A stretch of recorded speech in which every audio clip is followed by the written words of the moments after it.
Hi everybody. Today I'm going to give a video on how to logically think and use logical reasoning. Use our mind and intellects. Now, logical reasoning is for anything you could think of. Science, mathematics, engineering, theology, philosophy, etc.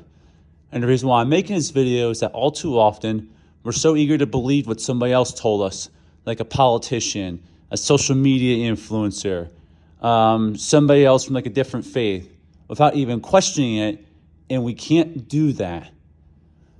My favorite logical reasoning tool is if-then statements.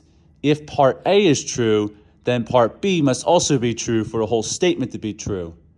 So for example, if the Catholic Church is the one true apostolic church that we Catholics profess every Sunday at Mass after reading the Gospels and getting all the readings out of the way, then all teachings must be believed and lived and held to be true with infallible authority, including Vatican II, which a lot of privationists, vicanists, and quote-unquote traditional Catholics reject.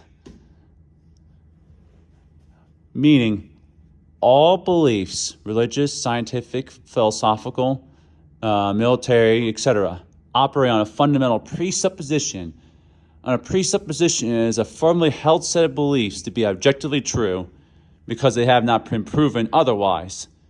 Most of the times, our beliefs cloud our judgment, and we hold them to be objectively true unless they are proven otherwise through facts and circumstances. I'm going to give you a prime example between Protestantism and Catholicism. There's a Protestant doctrine called faith alone saves. And I'm going to use my favorite tool, the if-then statement. If faith alone in God saves us, as Protestants believe, that's part one, then why does Apostle James say in the Word of God, in James chapter 2, verses 14 through 26, faith without works is dead? How can faith alone be true when the apostle is saying in the Word of God that it's not? Here we're using the if-then statement to disprove the first point with the facts and evidence. Is that Apostle James in James 2, 14 through 26 is saying just by professing you have faith alone does not save you.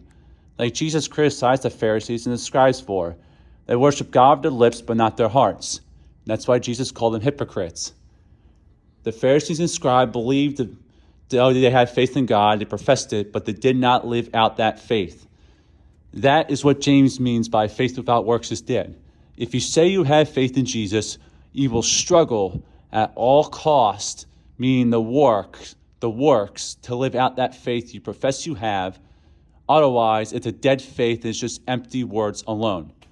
And that's why faith alone does not save us. Because if you say you have faith in God and do evil every single day, that's why Jesus says, "Depart from me, you evildoers, I never knew you."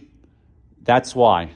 Because they said they had faith and called him Lord when they did not by their evil works and the way they lived their lives and in their hearts, and taught others to do the same. Example number 2, with why logical reason is important. In Genesis, we all know the story of how the devil tricked Adam and Eve into eating the fruit. The devil tricked Eve in Genesis 3 by twisting what God had told her and used a half-truth to lead her into sin and manipulated the logic. Half-truths are used all the time, or straight-up lies that sound so believable that they have to be true, when really they're not examined close enough. So, God in Genesis 2 tells Adam and Eve, you can eat from any tree you want, but not the tree of knowledge of good and evil, because you will die. God doesn't say how they will die, or what death means. But the devil says the same thing. Is that if you eat the tree that God forbids you, you will know good and evil and become like him. True. Because God says it too. You will gain that, and because of that knowledge, you will die. True. But the devil gets Eve to doubt God by saying, did God say not to eat from any tree in the garden? See, the half-truth manipulation of the devil. Twisting the word of God and manipulate it to fit his own narrative, which is what a lot of people do today. And that's why I have to examine critically what people are saying and preaching, even with these quote-unquote traditional Catholics who hate the Pope, arguing against him, saying he's a heretic or a Catholic Church is apostasy. It's not true. They use a half-truth to try to do it or manipulate the logic like the devil is. And what happened to Eve? Eve doubted God. She didn't know what God meant by you will die. So she interpreted it to mean that she will physically die. But God wasn't talking about physical death. God was talking about spiritual death followed by the physical consequences, which is what we see from the effects of sin and the rest of Genesis. The shortening of the human lifespan is a physical consequence of the spiritual death. That's what God means, you will die. All basically death is a separation from God for all eternity. That's what hell is. And this is why I want to make this video for you folks today.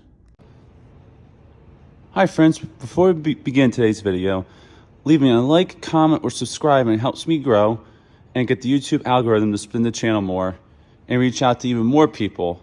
If you feel like doing that, it helps both me grow as a channel and it helps spread the word around if you like my content.